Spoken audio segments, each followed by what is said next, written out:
Good afternoon and welcome as we resume the proceedings here at the Regional Symposium, Violence as a Public Health Issue, the Crime Challenge. We welcome all back to the Hyatt Regency Trinidad, including our audiences joining us online and those with broadcast media channels. Pleasure to have you. On the program this afternoon, we begin with the private sector perspective. And to share the perspective on behalf of the private sector is the director of the CARICOM Private Sector Organization, the CPSO. Ladies and gentlemen, I give to you none other than Mr. Andrew Sabga.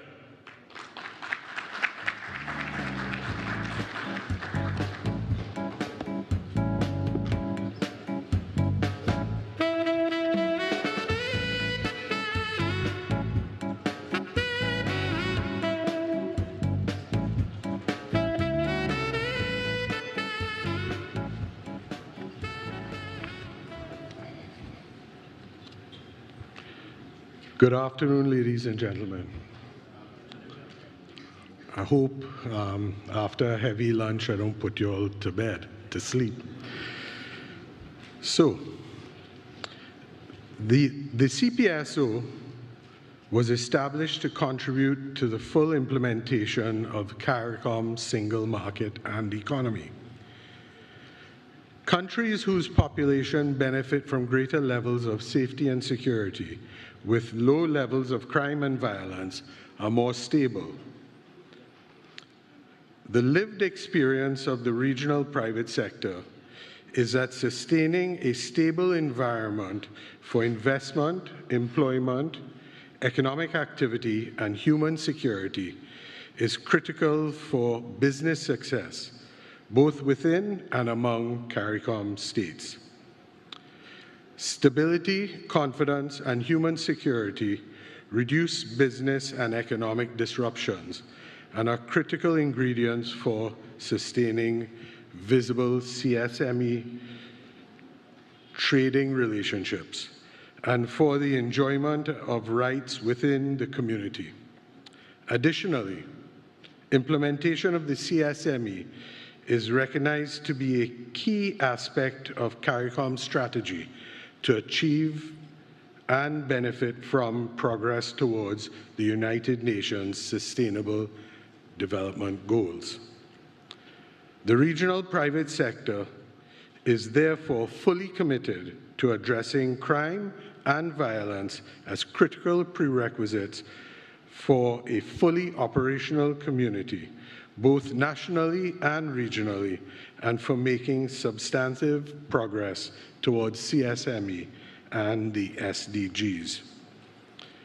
The regional private sector, based on a broad-based consultation, holds the view that the root cause of crime and violence are created outside of the criminal legal system itself, rooted in societal inequities such as poverty, unemployment, social marginalization, and poorly maintained infrastructure, among others. Accordingly, finding lasting solutions and meeting the challenge of crime and violence requires the embrace of a multifaceted, multidimensional, whole-of-society approach with a reprioritization towards the causal conditions and factors which are generated outside the criminal legal system. Much has been revealed over the past 2 days, statistically and qualitatively, about the extent and incidence of crime and violence in CARICOM states. Evidently, these statistics challenge our regional and global competitiveness by undermining the rationale for investment in key clusters of agriculture, industry, and the services sectors. For our private sector, crime and violence is clearly a threat to the rapid achievement of our 25 by 25 initiative and our aspirations for the emergence of an industrial and services sector with a larger footprint, both regional and internationally. According to the CDB, SMEs account for approximately 50% of our GDP and 45% of our jobs in the region. The regional private sector is the second, and in many member states, the most significant employer, and also occupies a complex and highly integrated social and economic positioning among CARICOM communities. Many in the private sector express a sense of unprecedented vulnerability to criminality, which has had a direct impact on their families, friends, colleagues, and employees. The business community, from farmers to small retail shop operators, to those in corporate positions among large firms by CARICOM measures, have paid the ultimate price. Profits can be rebuilt, businesses can be restructured, or even moved, but the loss of life and the scars of violent crimes have left none of us unscathed. These discussions inextricably join the private sector with other stakeholder groups, which is why we have dedicated so much focus to our contributions here today. In addition to the informed contributions which have been shared over the past 2 days, the CPSO, on behalf of the regional private sector, considers it important to highlight that focusing on some key dimensions of community well-being can inform our understanding of how place-based factors influence violent crime, and in turn, how a holistic approach to addressing these factors can provide promising and non-carceral alternatives to community safety. The CPSO wishes to offer for consideration the following recommendations for addressing crime and violence. 1, addressing the built environment and physical conditions of a community. Evidence from across CARICOM suggests that inner city communities have higher levels of crime and violence than elsewhere. The evidence suggests that where there are high densities of people living in a community without the requisite supportive infrastructure, crime and violence was higher.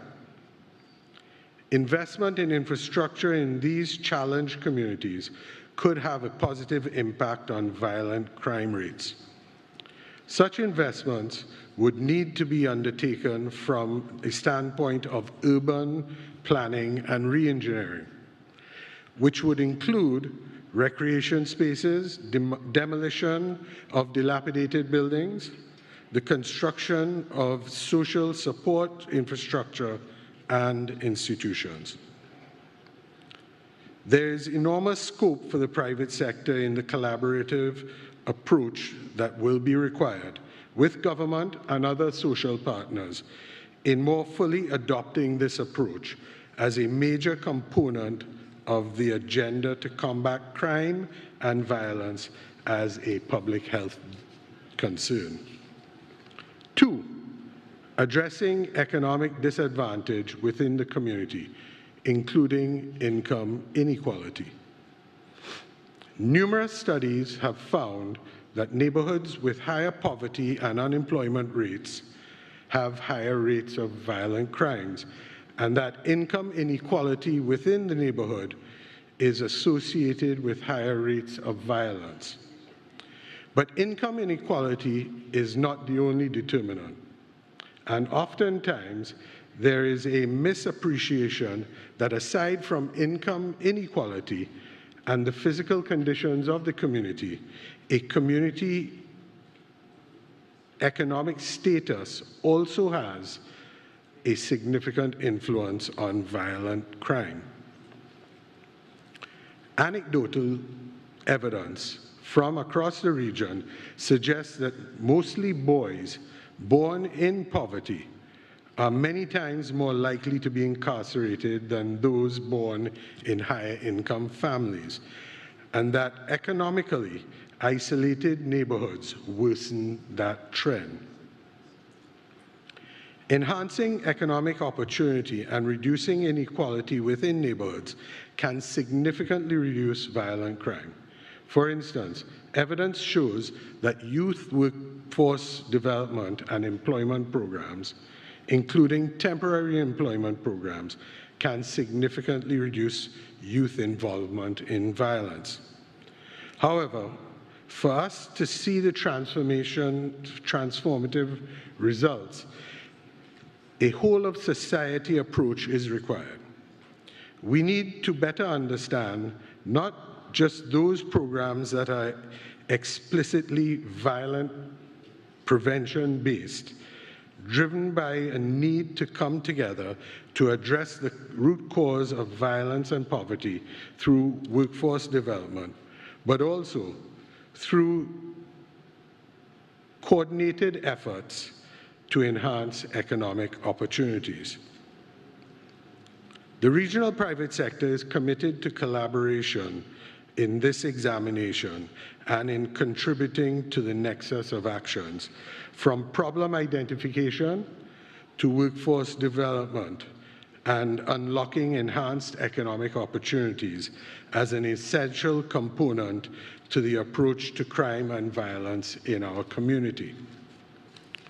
3, addressing the poverty of dignity.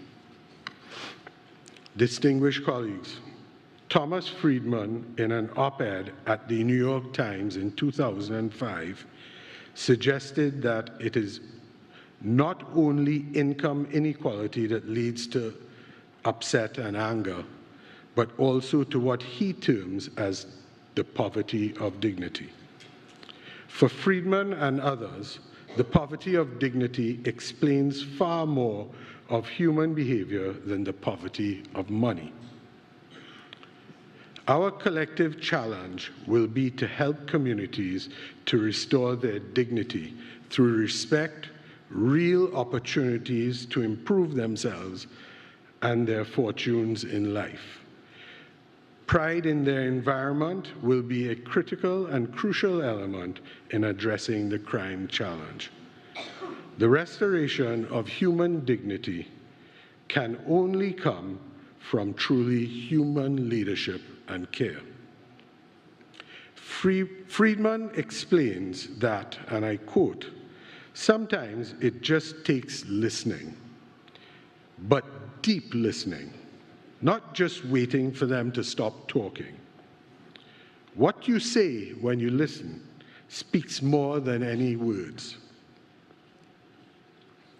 The regional private sector is convinced that we must seize the numerous opportunities that exist in each of our CARICOM member states for public-private sector collaboration that restores human dignity to many of our marginalized and at-risk communities.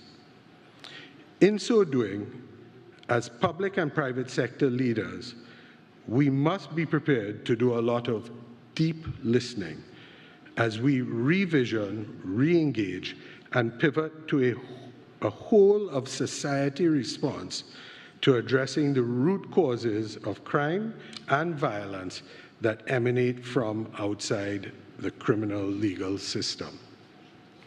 4, supporting civic infrastructure, particularly faith-based community and grassroots organizations, will be critical to combating crime and violence. A whole-of-society approach grounded in faith-based community and grassroots FCG organizations with governments and opposition parties working together is essential to addressing crime and violence in our society. FCG organizations, where they exist and have been supported, often demonstrate a successful record of alternative solutions to crime and violence in high-crime communities.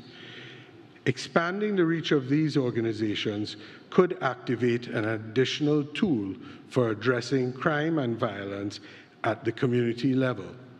Moreover, the very presence of FCG institutions appears to be associated with lower levels of crime and violence, no doubt through the stronger social cohesion forged among the community. FCG institutions have adopted diverse approaches with varying measures of success. Supporting and expanding the work of SCG organizations now requires that our community urgently develop an information base on the programs and drivers of success as the basis for expanding, including regionalizing these approaches. The CPSO, therefore, issues a call for more evidence-based work to be undertaken and pledges the regional private sector's commitment to supporting these assessments and evaluations. 5, greater investment in education. Increasing investment in education can play a significant role in reducing the cycle of poverty and violence. Focus on reducing the number of children who drop out of schools and addressing the reasons for this phenomenon must be an important component in the community's strategies and approaches to addressing crime and violence. A range of issues will need to be addressed, from the adequacy of quality teachers to school infrastructure, data and information, and a clear appreciation of what constitutes sound education and adequate funding, etc. There exists an enormous opportunity to uproot the seeds of violence and with assertive human values, where the values are incorporated into the curriculum and practiced by teachers and parents. Education needs immediate and collaborative support if we are to stem the negative tendencies which fuel crime and violence in our societies. In conclusion, crime and violence is clearly a public health issue, and given that the private sector and its stakeholders are inescapably bound up with its effects, we must therefore be a part of the solution. The regional private sector was particularly drawn to the presentation by the Distinguished Commissioner of Police of Jamaica about persons on the periphery of crime to whom opportunities, training, and social interventions can be effective versus persons in the business of crime who must be caught and incarcerated. These distinctions are entirely consistent with the points we have advanced, which advocate to focus on the reinvigorated strategic approach on actions and interventions out of the legal system, while at the same time recognizing the need for a balanced approach taken within the legal system. The CPSO, on behalf of the regional private sector, has never been more committed or prepared for the monumental task of striking this balance.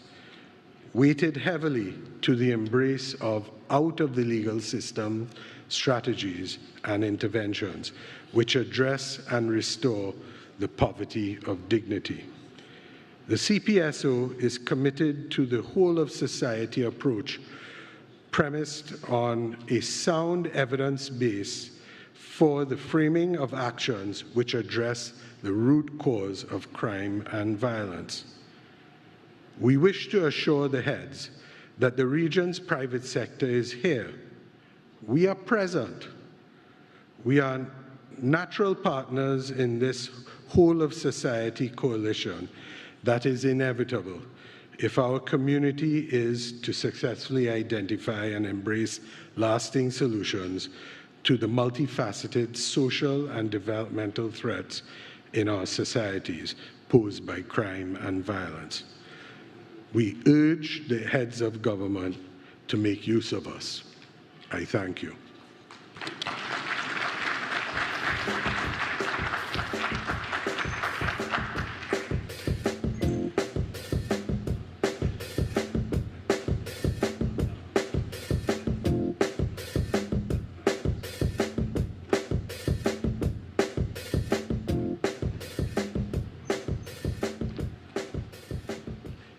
Thank you very much, Mr. Andrew Sadger, Director of the CARICOM Private Sector Organization, for your remarks this afternoon and for providing the private sector perspective.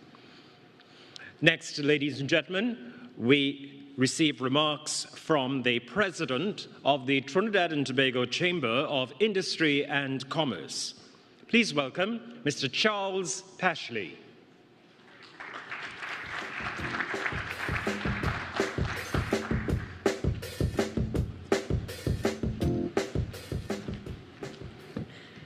Good afternoon, everyone. And I'd like to, all protocols observed, and I'd especially like to thank our Prime Minister, the Honourable Dr.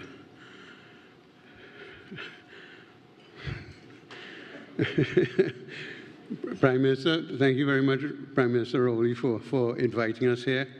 I think it shows the depth of your leadership for including business with all our CARICOM partners, and we are honored, and we are here to show our commitment that the business community has for contributing towards the solutions to Trinidad and Tobago. And I'd like to thank our Andrew Sadger for that excellent presentation. A little bit difficult coming after him with all his social contributions, but we support all of them and look forward to further discussions. So just briefly, I'm going to go through my presentation in terms of a couple of pointers. Whoops, doesn't seem to be going forward right. First, I just looked at a couple basic facts, because we spoke yesterday about it has to be a fact-based and data-driven strategy. This slide is a little bit of a concern for the region. Trinidad is number 6 on the list of countries with the highest crime rates. We need to address this issue. So we went from how we rank globally to regionally. When we look at homicides, we are number 3 in homicides in the region. Now, we took a slightly different approach. You know, there was a lot of discussion yesterday about the economics behind crime. And I personally don't believe that a poor person is a criminal. I think that basis is not exactly correct. I do think there are socio-economic issues that do cause crime. But as this slide would depict, there are ranges of GDPs and also crime rates throughout the Caribbean. And when you look, for instance, at a country like Belize and Jamaica, both of them have the same sort of GDP, but yet the homicide rate in Jamaica is significantly higher per capita than the homicide rate is in Belize. So we have to look at causal effects, and on a global basis, I don't believe that income alone is one of the driving forces. Underlying, when you get into the micro side of it, income is important in terms of how we invest in the country and in our people. So it would indicate that the lower income earners in the Caribbean are actually investing so they are, in terms of reducing their crime rates. Again, there's no relation between population sizes to the rate of homicides. we need to make the right decisions, we need to get to the root of the issues, and that's why I think data-driven is key. We took this from the Manpower Planning Audit Committee report, which was just a snapshot on detection rates in Trinidad and Tobago. And between 1990 and 2000, we had a pretty good detection rate in terms of that was average across what the region was doing, somewhere between 50 and 70%. But post-2000, we've had a reduction in the detection rate. And we roll it forward to 2022, and that detection rate has actually ended up at sub 10% as it relates to homicide. When you talk about getting to the root cause from an execution point of view, I think that this is also a very good signal. Naturally, we are not the experts in the industry. We are among many experts from a national security point of view, but this is just giving a landscape in terms of how we look at it from the business community coming in without the level of expertise that the national security experts in the room would have. Crime in Trinidad and Tobago generally, 2018 was the peak in terms of murders. Started to fall a little bit during 18-19, then we went into the COVID-19 lockdowns. Interesting point is, once we came out of the COVID-19 lockdowns, murders returned, crime returned. So the Jamaican Commissioner of Police had a very interesting presentation yesterday, and I think what that showed is if you have certain limits in terms of lockdowns and you address the root cause of the crime during the lockdown period, you get an enhancement in the level of crime post the lockdown. But a state of emergency, for instance, a lockdown on its own is not a solution based on what the stats are showing us. I know there's been a lot of discussion around that. The challenge is a state of emergency has direct impacts reputationally for a country and will cause challenges for businesses, etc., which ultimately, things that impact businesses then negatively impact the society socially as well. So it would, in essence, exacerbate the social issues that are driving crime. So that's why there's been a lot of discussion in the press on whether a state of emergency is necessary. The government has said that that's not the strategy behind it. We are not the experts, but the statistics show that maybe it may not be the right approach to use, so the government is bang on. Effects on crime. We took a brief membership dipstick in terms of our members, just 3 slides, to see how they've been impacted. We asked a simple question: have you been impacted by business crime over the last 12 months? 42% said yes. Now, when we sit down with our members, we have roughly 500 members, and we sit down with them. That means 240 odd of the members that we meet with have experienced business crime. That is a difficult situation. Secondly, we have to work towards developing a closer relationship between business and the protective services, because this is a worrying side as well. How important do you feel business crime is to the police? And 42% of the respondents say it's unimportant. We do need to work with the communities to drive better relationships with the police. And then the final slide was, how worried are you about crime and antisocial behavior in the areas that your businesses are located? And only 4% of our respondents are not worried. But worry is a good thing, because that means that we need to take action. So the business community is 100% committed behind the government to find solutions to the problem, because the important thing with turning around this issue is commitment to the solutions. And we are happy that we've been invited to the table to have those discussions. Naturally, challenges, as we say, crime increases the cost of doing business. We've had numerous studies that shows that victims of crimes, consumers, workers, etc., all alter their activities after a crime. The crime and the behavior it brings increases the cost of doing business. Therefore, crime, as we all know, has a huge negative impact on business. Challenge we found when we were looking at this research is that really criminologists have this theory that a motivated offender, the presence of a suitable target, and the reality is they have lots of motivated offenders out there, and all of us are suitable targets. We drive, we go to the bank, etc. Are targets, and therefore the absence of effective protection is really what drives crime and violent crime.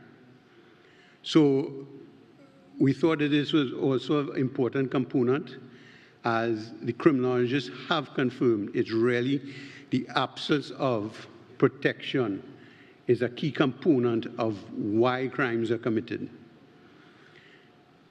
The level of crime associated with locations throughout the country affects consumer behavior, affects businesses in several ways. Individuals no longer go to the businesses. It's difficult to get employees to work in the business.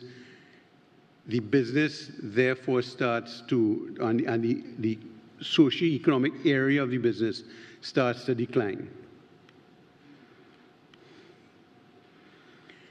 Opportunity cost of crime. Now, as Andrew indicated, 50% of our businesses in the region are SMEs. And the reality is the smaller businesses are the ones that are most impacted by crime, and it goes beyond monetary impacts. It's also a matter of sustainability as well, whether they can remain in business, whether the crime reduces their business model such that the number of customers no longer support that level of business. Challenges perception of high levels of violent crime together with businesses that have actually experienced serious crimes, such as robberies and burglaries, creates considerable negative opportunities for the business, and therefore it negatively impacts the business's opportunity and therefore the economic opportunities of the country, which further impacts the social issues that are causing crime. So, in essence, unless we arrest crime, then the issues that are the underlying cause of crime in some issues, which is social inequities, continues to get worse. This, to us, was really the most important aspect of crime. The impact it has on our youth, because businesses are our future, yes, but the youth, as Dr. Eric Williams said, are the future of the nation, and the future of the nation is in their school bags. And this was taken off of the Rose Hill issue we had in the Rose Hill Primary School in Laventille from media, which there were two warring gangs outside the school, and the poor kids had to lie on the ground. And the reason we use that is because that, in essence, starts the impact of crime on youths in Trinidad. That's a primary school. So victims and perpetrators of crime as kids are negatively impacted. They have trauma and emotional distress. The youth who are victims of crime, such as assault, robbery, sexual abuse, and also domestic violence, etc., experience trauma and emotional distress. This can result in anxiety, depression, post-traumatic stress disorder, and many other health issues, as we've been discussing. It impacts their academic performance. So the whole reason they're going to school is to be able to improve their social standing in society. But yet, crime and the mental impact it has on our kids is negatively impacting their ability to study in school. Their performance wanes, they stop studying, it does negatively impact their grades, and sometimes they eventually drop out of school and therefore become one of the casualties of crime and possibly down the road the perpetrators of crime. Also, in crime hotspot areas, it's very difficult sometimes to get to school as well. So those are some of the consequences. Criminal behavior. Youths that are exposed to criminal behavior are more likely to engage in it themselves. We were talking about that from domestic violence all the way up. The fact is that youths that are exposed to criminal behavior, they become desensitized by it. And that's why 20 years ago, 50 people getting shot or murdered was difficult. But when you roll forward and you have gangs, etc., and we kill 600 people, and the gangs, they get desensitized by it. Even our press, it now becomes page 6 news, etc., unless there's a political reason to put it on the front page. So outside of politics, it ends up being on page 6 or 7 because we are desensitized by it. There are legal consequences. The fact is you may have a good youth that ends up in trouble once, and that will impact his whole future in terms of his ability to continue his education, his ability to get jobs. Therefore, the cycle continues. Again, you also have social isolation. People don't want to associate with you if you are known to be that way inclined in some instances. So what do we recommend? As I said, we are not the experts, but what we would like to see is our country and our Caribbean colleagues get together and make commitments in terms of extended investments. Our counterpart, the CPSO, went into details on education and social support, so we didn't cover that side of the investment.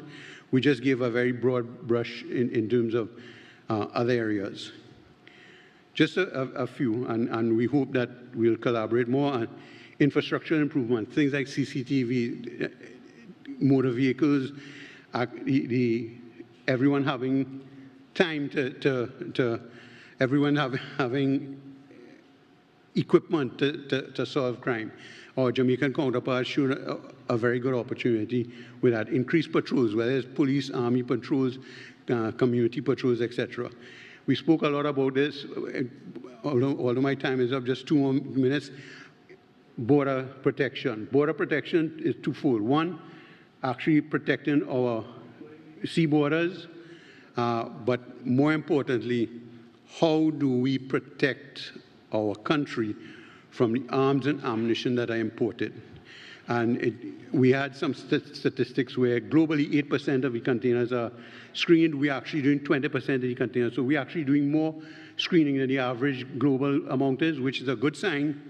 But I think what we need to do, again, is data analytics in terms of working with multi-agencies so that we are screening the right containers. So therefore, we are able to prevent it from happening. This, I think, is very important. And again, we spoke about legislation, and I like Prime Minister Mia Mottley's statement that we're operating on 1940 laws and 1940 legislation in an AI world. We need, therefore, to aggressively amend our legislation so that we can move forward. And in closing, I think it's all hands on deck. I know the Honorable Andrew Holness yesterday spoke about, let's take this out of the political landscape and focus on it. I would like to add to that. The fact is that every political party in this country and in the rest of the region, at one point in time or other, was part of the government. The business community has been here since independence and before independence. Therefore, it is all of our collective responsibility and our collective duty to solve this problem. And if it means sitting down with people that you don't have the same political interest in to get to the solution, then that is what we must do. We must fix this. Our future of the nation is key. The future of Trinidad and Tobago is key. And we are here ready to meet anytime to support the government in any strategies that will save our society. So thank you, Dr. Rowley, for inviting us. We think it was a great opportunity. We look forward to future discussions on it. Have a great day. Thanks.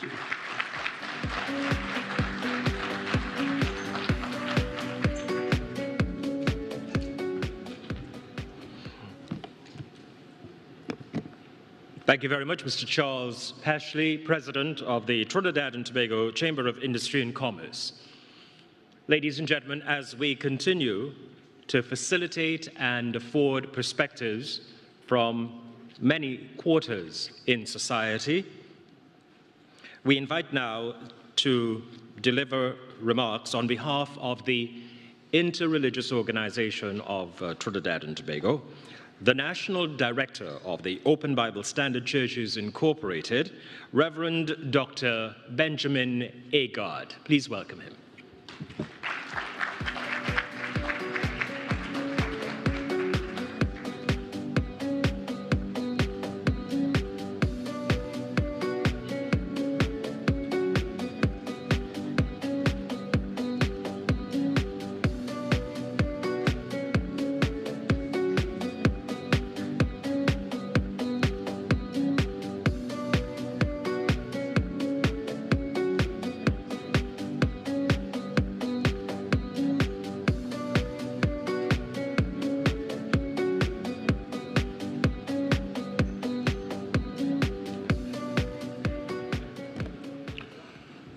Good day to everyone, all protocol observed. I want to thank our CARICOM leaders for this forum to address the issue of crime and violence as a public health issue.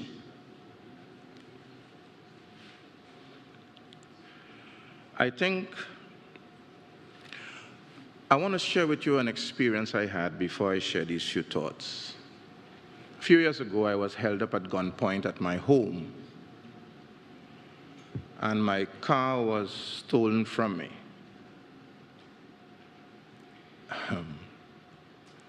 You know, because I'm a religious man, I know of David and Goliath. And David said to Goliath, "You come to me with sword and spear, I come to you in the name of the Lord." At that moment, I felt no such anointing to speak like David. There's another part of scripture that says, "Be still and know that I am God." That's the anointing I felt. I was very still. But as he drove away with my vehicle, I saw the gun in his hand. The Lord said something to me that I want to leave with you today, that I believe is part of the answer to our problem. The Lord says, if you don't do something about those children, they'll rise up and kill you all. That was a few years ago. The reality is, they're doing it now. I would have done some things on my own and tried to encourage my colleagues to do likewise. So we started kids' clubs and Sunday schools, and we worked together. We are working with hearts and minds in our community. The Lord told me to aim lower. So sometimes we have made efforts to correct things in our society, but the truth is that sometimes we start a little too late, and the horse is already bolted. So this is my humble suggestion to you esteemed leaders. We must aim lower. It is believed that over 50% of learning takes place in a child's life before he's 5 years. Over 50%. It would be wise, therefore, for us to aim lower. at that age. We have embarked on a very ambitious program in our community. It's costly, but we are providing free education for preschoolers. It's costly. And we are doing that because we believe if we can arrest the problem at that age, just maybe, we can turn around our society. Very interestingly, I did a dissertation on alternative early childhood education, and when I did that in my research, I got a definition of education. And in that definition, and I quote,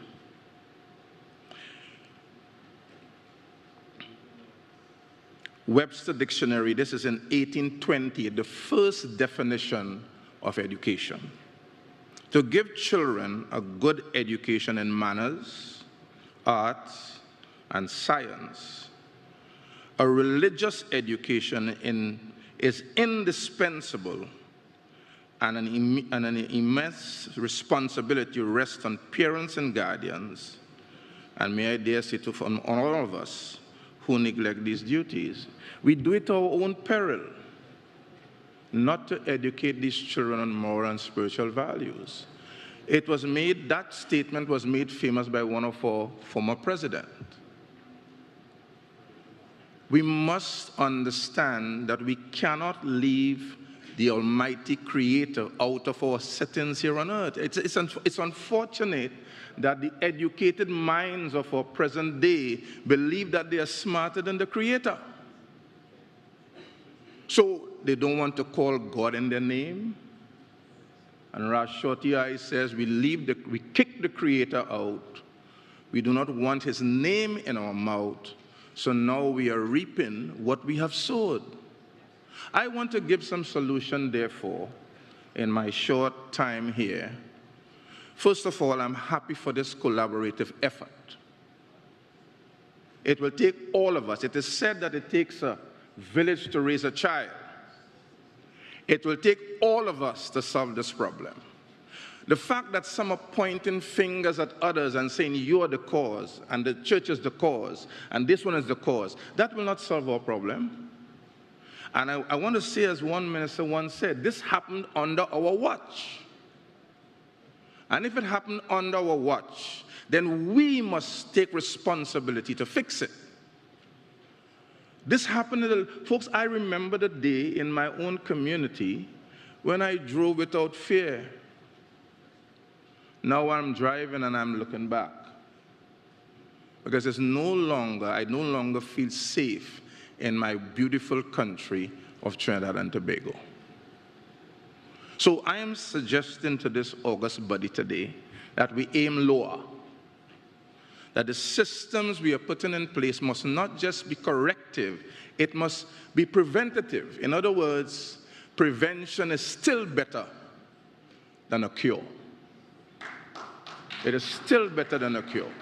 And if we start early enough and we inculcate in the lives of these young ones the value of human life, if we can inculcate in them the value of respect,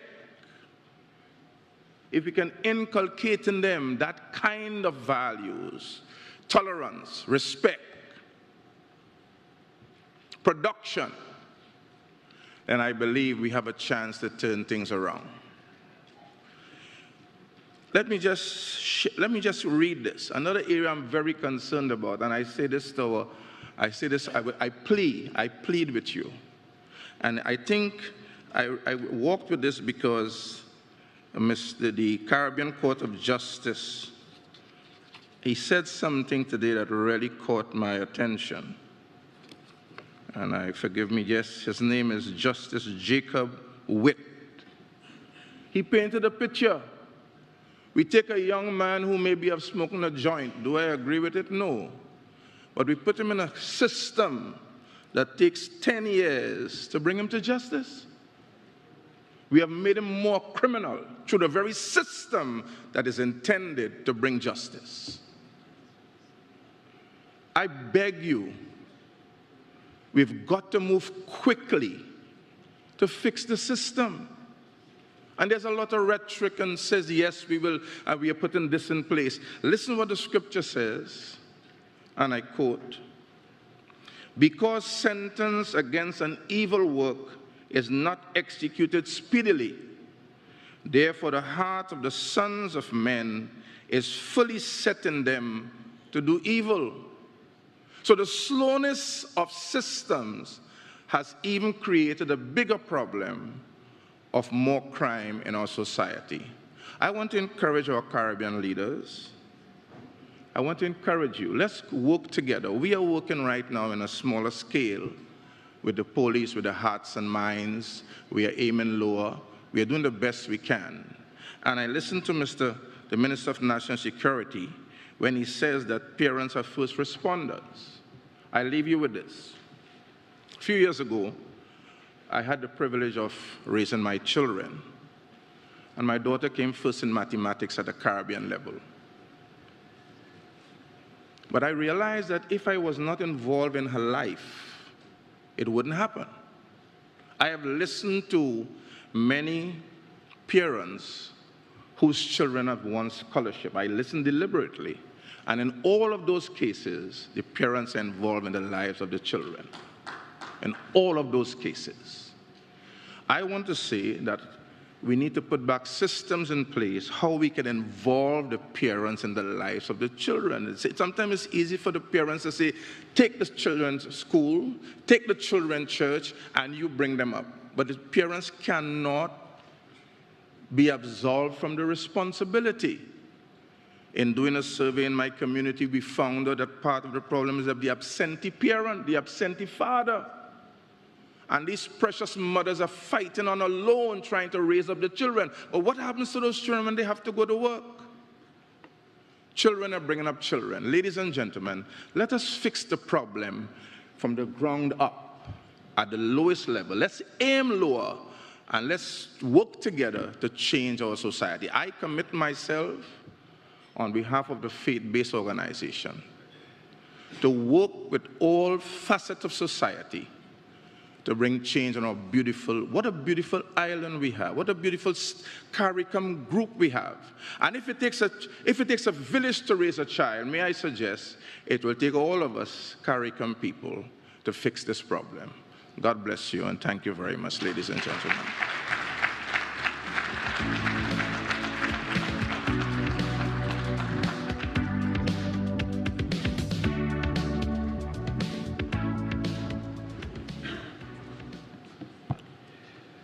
Reverend Dr. Benjamin Agard. Reverend Doctor, thank you very much for taking a moment to share the perspective on behalf of what is a very unique element of our society here in Trinidad and Tobago, but not distinct thus far from other aspects of the Caribbean's integration, the Interreligious Organization of Trinidad and Tobago. Thank you, sir.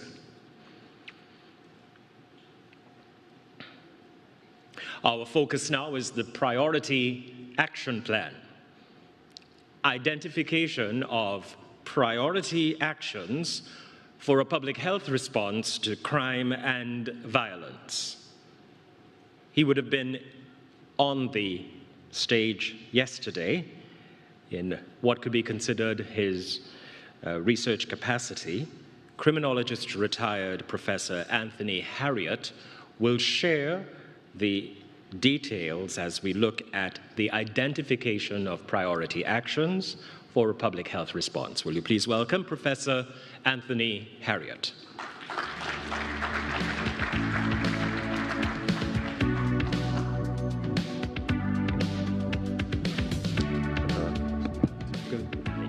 Good afternoon, all.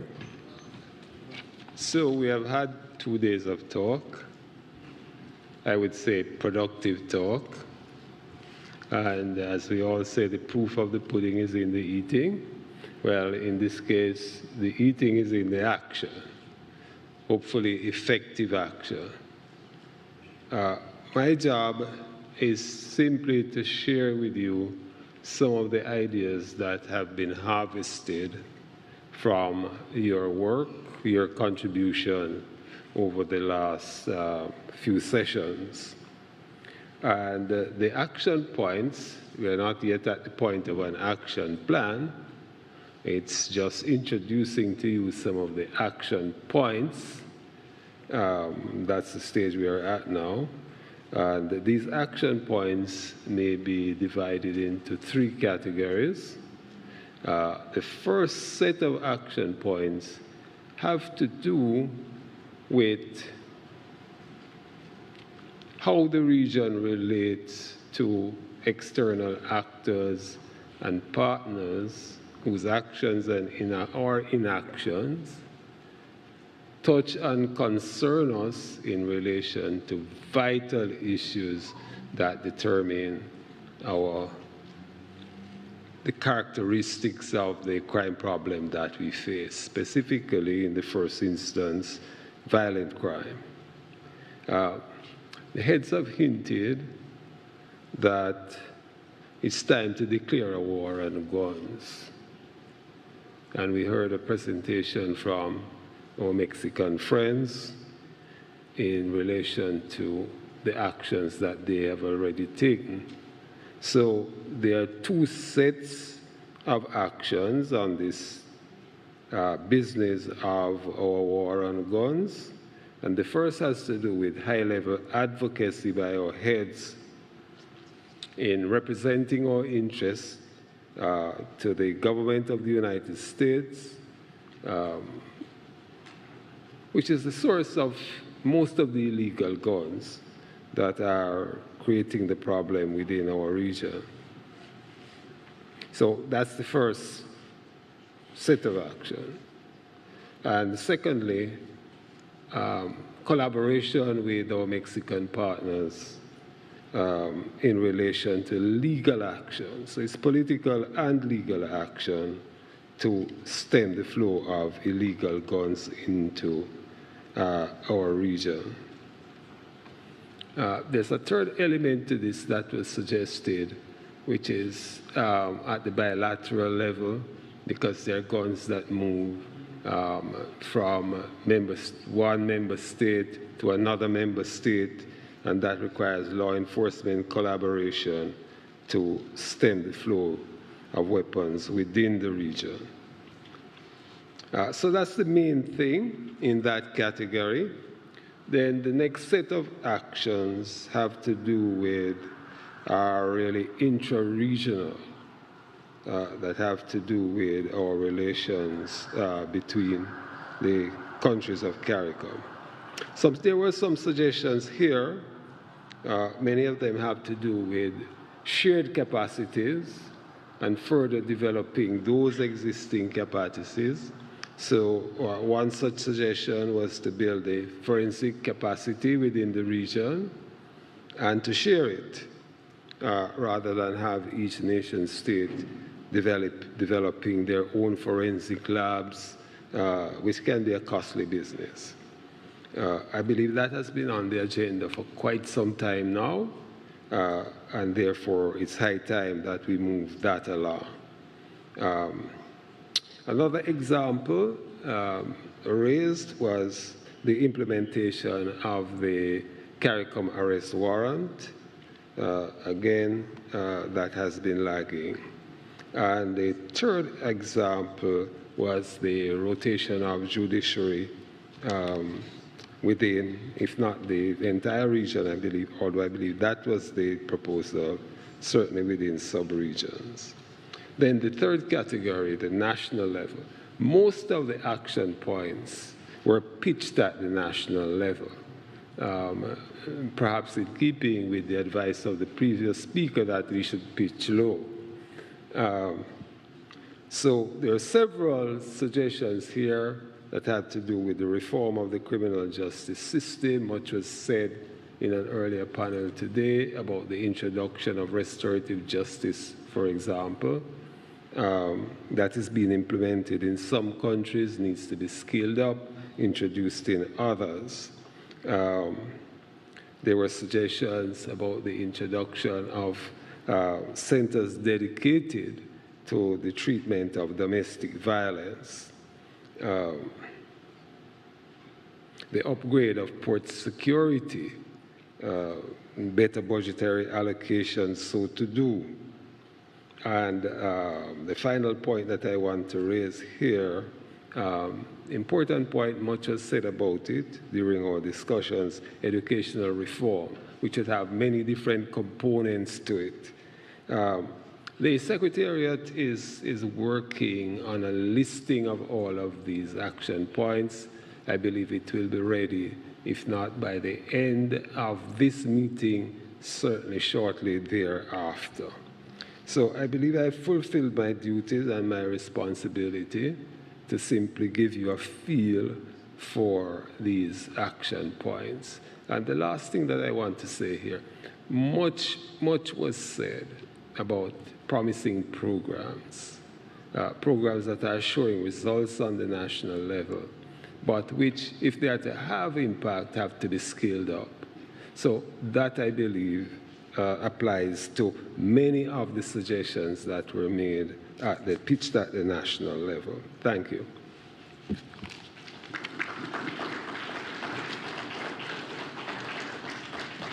That's it.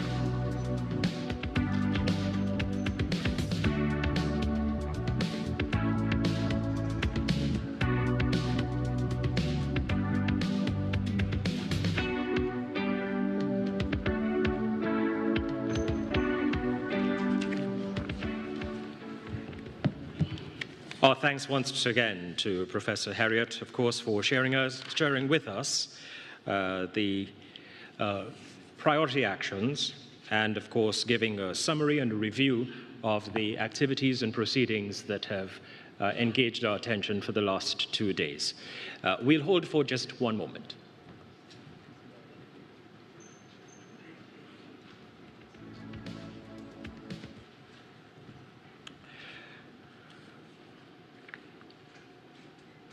Ladies and gentlemen, as we're guided at this time, we'll be preparing now for the Statement of Commitment for Crime Prevention. And I invite at this time, before we have closing remarks, for the Chair of CARICOM to please join us on stage and afford us the opportunity to hear his remarks at this time on behalf of the heads of the region. Would you please welcome the Honourable Philip Davis, Prime Minister of the Bahamas and Chairman of the Conference of Heads of Government of the Caribbean Community.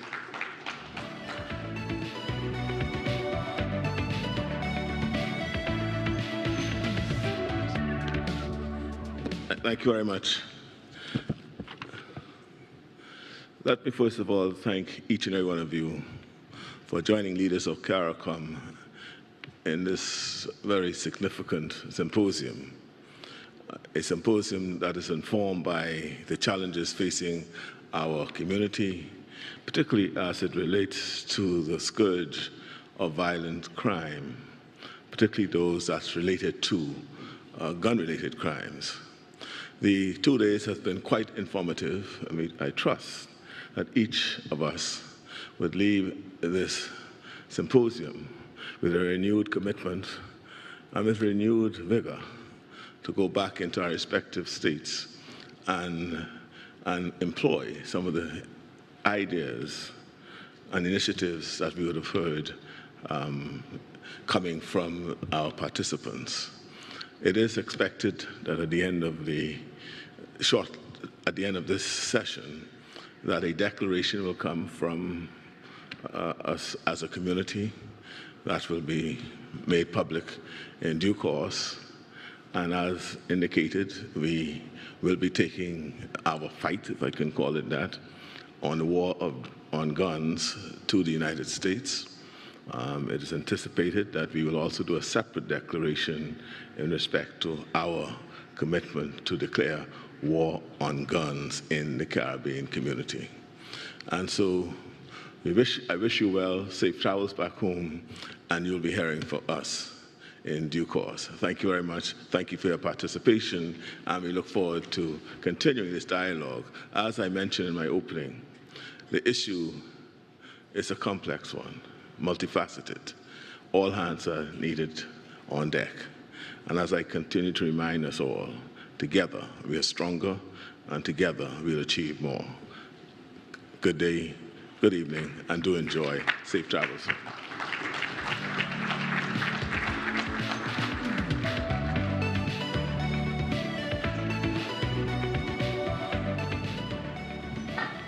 Thank you very much, Prime Minister, the Honourable Philip Davis, Prime Minister of the Bahamas and Chairman of the Conference Heads of Government of the Caribbean Community. And whilst Prime Minister has delivered his best wishes and greetings, we continue. There is an aspect of still closure for our program here. And for those who are joining us for the broadcast online, there are other aspects that continue. So please remain seated. Ladies and gentlemen, to deliver closing remarks as the host country for today's and yesterday's regional symposium, will you please welcome to the microphone the Prime Minister of the Republic of Trinidad and Tobago, Dr. the Honourable Keith Rowley.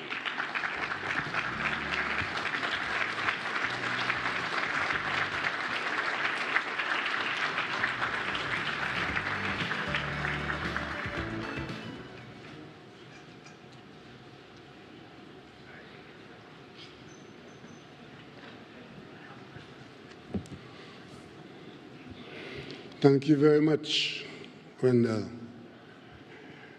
Ladies and gentlemen, all children who have been following us somewhere along the way, hopefully. At this time of day, after 2 days of what we've been through, I think a bar stool is a useful location from which to speak to you. Not because of the drinking that will go by the bar, but because they are three-legged stools. And we in CARICOM, at the level of the heads of CARICOM, very frequently talk about the 3 pillars of CARICOM. And over the years, this CARICOM, which has been with us for a long time, these 3 pillars have appeared and have been used as a point of departure. And they were human social development, which is the overriding purpose, economics and trade, where we frequently meet to discuss these matters, sometimes contentiously, and of course, CARICOM as a diplomatic body is engaged continuously in foreign policy coordination for the nations of the CARICOM. So these three pillars were there from the origin. They served us well all along the way. But at the time when this stool was built, what brought us here in the last 48 hours was not the urgent, fierce priority that we have been addressing yesterday and today. The recent addition to the stool, so it's now a 4-legged stool, is security. Because I don't know that there's anybody within the CARICOM today, and those who pay attention to us, even from the outside, who would not conclude that our security is a major priority, and in some instances, the lack thereof is a crisis. Safety and security at the community level, at the national level, and now at the regional level, is such a priority that it equates to be added to the 3 pillars as a 4th pillar, requiring the kinds of attention that we have given it in the last 2 days, these 2 days. Cynically, it has been said that this was going to be a waste of time. It was a waste of time. But of course, I had a leader, political leader, who in moments like this used to always say, those who speak like that, they have to say something. So that is their something. But for those of you who took the time out to come to this venue and participate, and for those who followed us outside of this venue, at home and abroad, you would have seen the immense value of this gathering and the presentations by those who lead us along the way. And as the lead head of the CARICOM on this particularly troubling matter, I would say that yesterday and today's proceedings were beyond my own expectation. And I want to thank a whole group of people, those who supported me in the cabinet when the idea was floated, those who supported at the CARICOM caucus in Bahamas, where I may tell you, between the meeting in Bahamas and the dispensing of these services here, the CARICOM Secretariat and the local organizing team for this conference did a marvelous job, and I want to thank them. As a matter of fact, I don't want to say this tongue-in-cheek, but it may be that when we tell our people to do things under pressure, they perform better. Because if this meeting was organized over a longer period of time, there might have been more opportunities for failure. Thank you all for a magnificent performance. Thank you. And that includes the hotel and the staff, Amanda and her team, the technical team, and I must say, the media for the significant coverage that you have taken and given on this matter. But this is not the end. It is not. It might be the end of the beginning, but it's not the beginning of the end. This process is going to have to continue until safety and security are restored to the people of the Caribbean. Have to be. Many of our presenters and those we quoted who went before us identified that it's not going to be an overnight thing. There's no magic switch.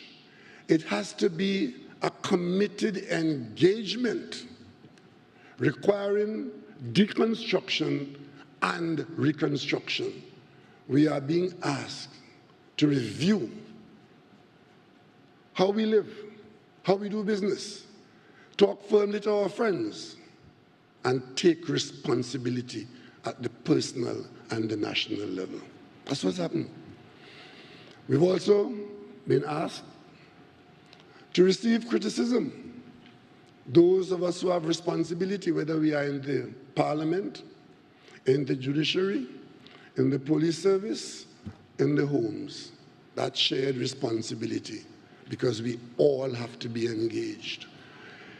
Some levels of obsolescence have been identified, where we've been asked to solve in a digital world, digitally generated problems with analog approaches.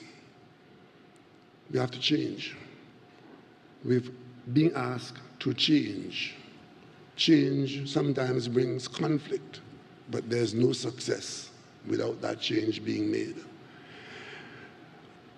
I am not here this afternoon winding up this gathering, intending for 1 minute to identify excellence where everything was excellent, whether we agree or not. And there's nothing that I could add to the performances of our experts, starting with Dr. Isben Williams, who I want to recognize,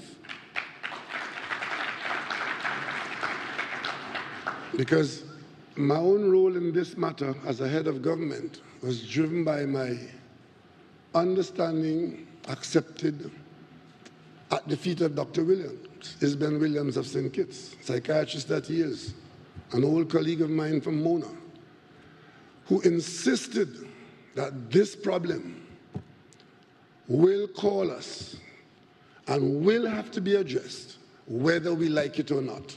And thankfully, we have started addressing it here in Port of Spain on Monday, the 17th of April, 2023.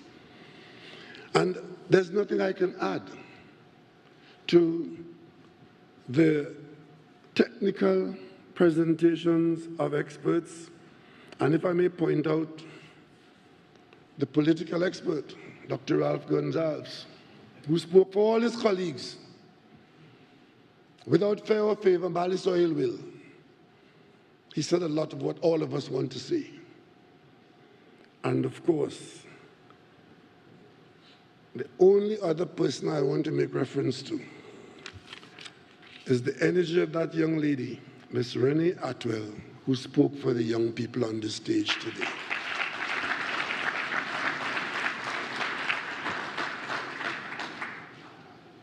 Safety and security, without them, nothing else matters.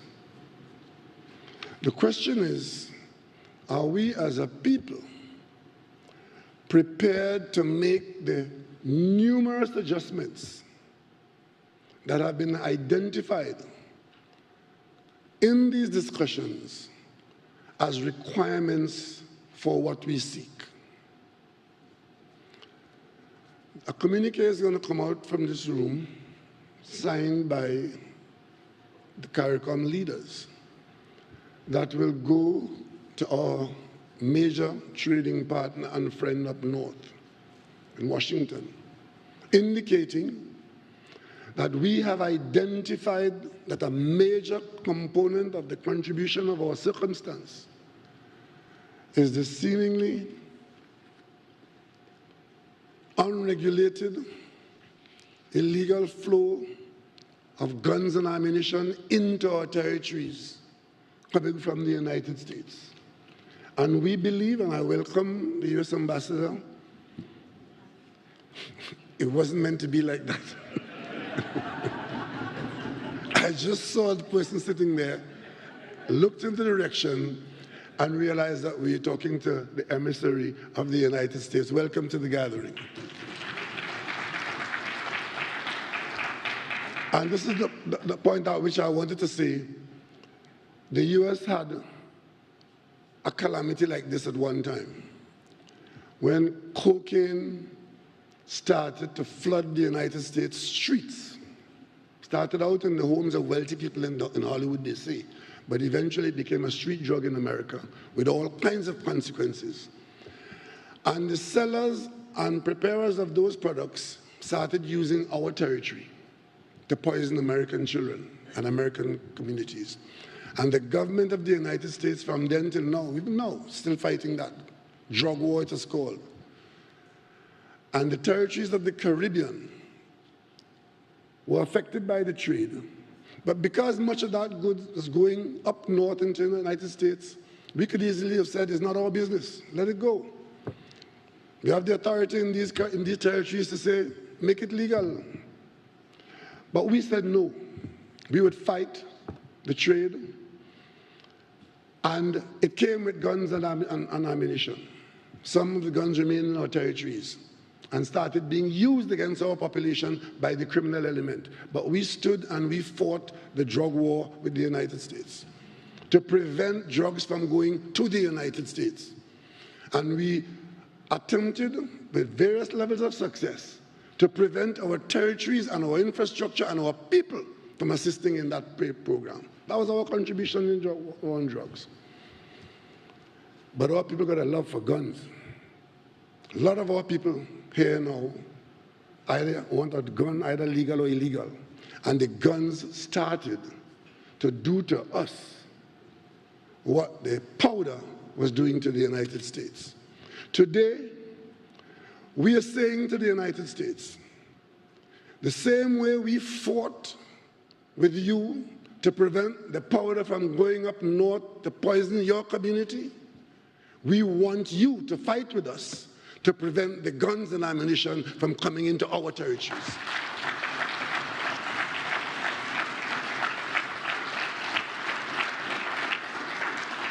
It cannot be that we fought and are still fighting and still being hurt by the drug war and the drug traffic and the drug trade, because that was of interest to the United States population.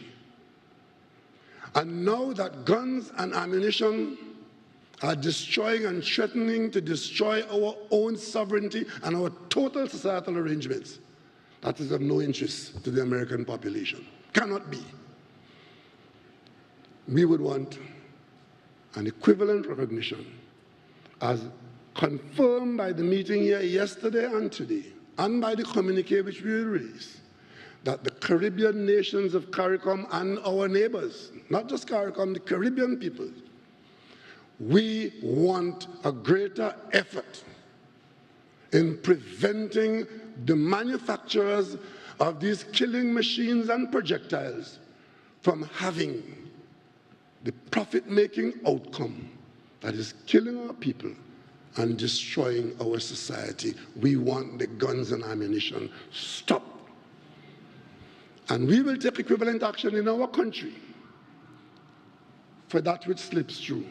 But we want to see the borders, both there and here,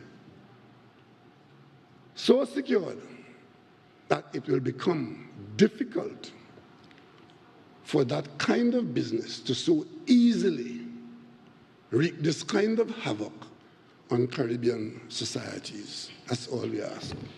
That letter will go to Washington, and I have every confidence that the United States President and his administration will understand the pain that we are feeling, and we're backing it up with evidence and solid information that this threat is not just real, it is being experienced, not as a threat alone, but enough of it has already been experienced. These little islands in the Caribbean cannot sustain for much longer the death rate and the economic destruction that this wanton use of arms and ammunition is wreaking on us. CARICOM heads are agreeing today to take a decision, as we have done, to ban the use and presence of assault weapons in the civilian population of our nations.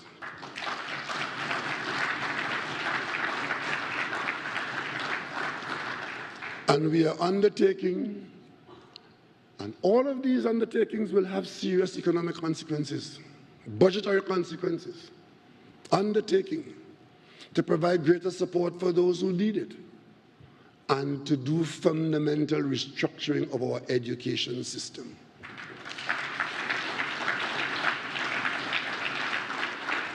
So we are prepared to do what has to be done. Unfortunately, we can't count on everybody in the region to join in. But they'll come along, as David Rudder says, they will come along too eventually. But change is not always embraced by even those who accept that change is required, change for the better, because it's opportunity for some and it's death for others. But if we are worthy of the name of leader, and leadership is what is required of us, then by God we will lead and stand the consequences in the face of the population. We cannot continue like this. And for those who only see the fight against crime as political opportunity to be exploited, I ask you to think again, because maybe in the end, there'll be nothing to exploit. Ladies and gentlemen, if we have done nothing yesterday and today, we would have done this. Acknowledge that there is this problem, and the scale and scope and potential for disaster has been identified. It's been done. The question is, do we have the will to do what is required to be done, not under the banner of any political party, or in this case under the flag of any one nation, but in defense of what Dr. Williams would have called the Caribbean nation? That's where we are. It falls to us now.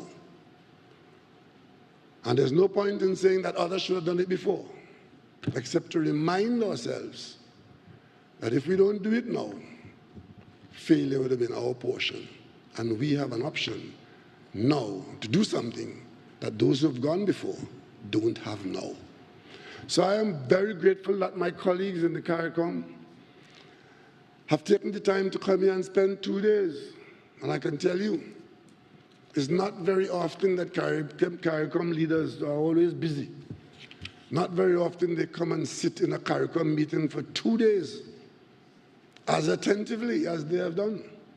This issue has grabbed the attention of all the CARICOM leaders, and I hope it has grabbed the attention of all our CARICOM people.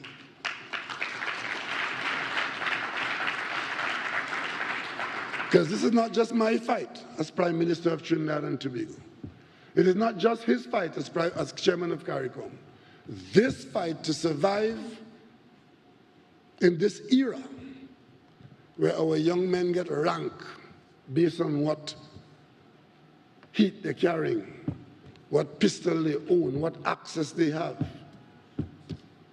and all that flows from that.